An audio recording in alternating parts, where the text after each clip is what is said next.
this is Information Outpost 2030. So how do Jews, Christians and Muslims interpret the coming Messiah, and what must take place? So firstly, it's important to understand the similarities, and that also most prophetic word used by all three religions are exactly the same in terms of the Old Testament Bible, the Torah, books of Moses, and the Jewish Tanakh, as well as the writings in the Quran. The only difference between the actual Quran and the Torah is that the Jews believe that Abraham took Isaac to Mount Moriah, which is the current Jerusalem Temple Mount, to sacrifice him, and the Muslims believe that Abraham actually took Isaac to the Temple Mount to be sacrificed. So moving on. Firstly, Jews believe that the Messiah can come in one or two ways. So if you go and look at all the prophecies, you could possibly split them up, and then that would actually show two different sides of Jesus. So firstly, very humble side of Jesus, a peaceful side, a side where he had to pay for our sins, where by his stripes our sins would be healed, where he made the ultimate sacrifice. And then secondly, in the book of Revelation, Daniel prophesies that Jesus would come with great fury in the end of days, in the war of Gog and Magog, where Israel would be under attack by foreign forces. So it's written that would happen directly after the rapture.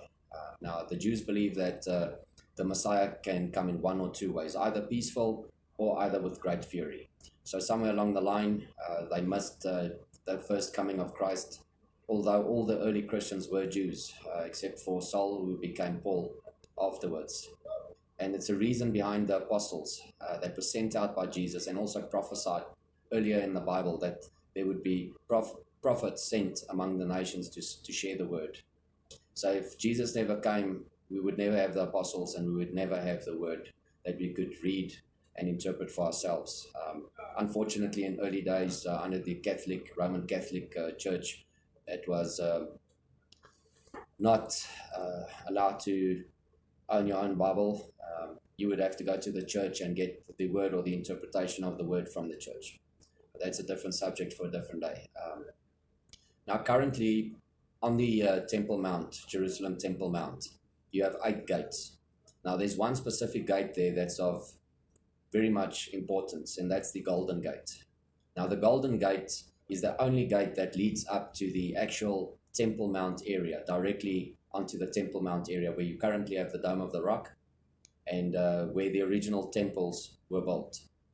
Now, in history, with invasions of Jerusalem, firstly you had Soleimani the Magnificent that came and actually built the access closed of the Golden Gate, because of the belief that the Jewish Messiah would pass through there, as it was prophesied earlier in the Bible. And then with the Knights Templar invasion, the Knights Templar actually opened up the gates so that the Messiah could pass through there. And then later on, Saladin, under the Ottoman Turkish rule, built the gate closed once again, and it's been shut ever since. So the Muslims believe that the Jewish Messiah would have to pass through the Golden Gate, and therefore they built it closed, and in addition to that, actually built a cemetery through there, right in front of the entrance, because they know that a prophet would be defiled if he moved through a cemetery. So currently that gate is still built closed. So just to bring you back to the Christian belief, we do believe that Jesus passed through the gate on the back of a donkey, accompanied by a colt already, with the first coming of Christ, and that's where Palm Sunday comes from. Right, so just back to the Muslim Messiah, or Muslim Mahdi. The Muslims believe that the Mahdi will come, and one of the great signs of the Mahdi coming will be the rediscovery of the Ark of the Covenant. That the Ark will be moved from the Lake Tiberias, or the Sea of Galilee, to the Temple Mount. And if you look at the Jewish interpretation of the Messiah, a final temple needs to be built on the Temple Mount. So globally, the only reason why the Jews would be allowed to rebuild that final temple would be the discovery of the Ark of the Covenant.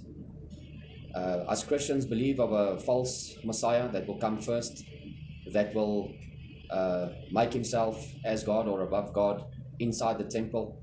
Jesus said it himself, as it was written by the prophet Daniel, the abomination of desolation, which has happened already. So a lot of these prophecies have already happened. A lot of these prophecies are sort of reoccurring. So there are some books, apocrypha books, missing from the Bible. If you go and read the book of Maccabees with the Greeks invasion, that they sacrificed a pig inside the temple and put a statue inside the temple and worshipped the statue. And afterwards, the Jews had to re-sanctify the temple. And during, what we know now as Hanukkah, the Festival of Lights, where they only had enough oil to burn for one day, but the oil lasted for the full 8 days.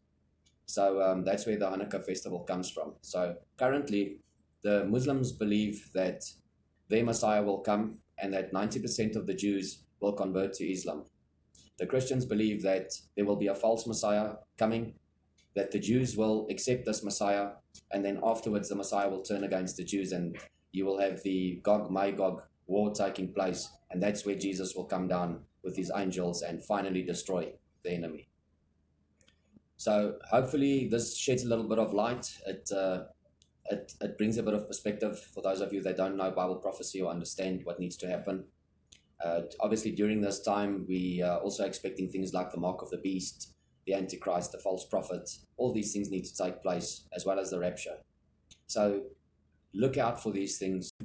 So I've taken a lot of time just to talk to Muslims and Jews, to do my research properly, not to offend anybody. Hopefully this video makes a lot of sense to both Christians, Jews and Muslims. So blessings to everybody. Keep searching for the truth, and we'll see you soon.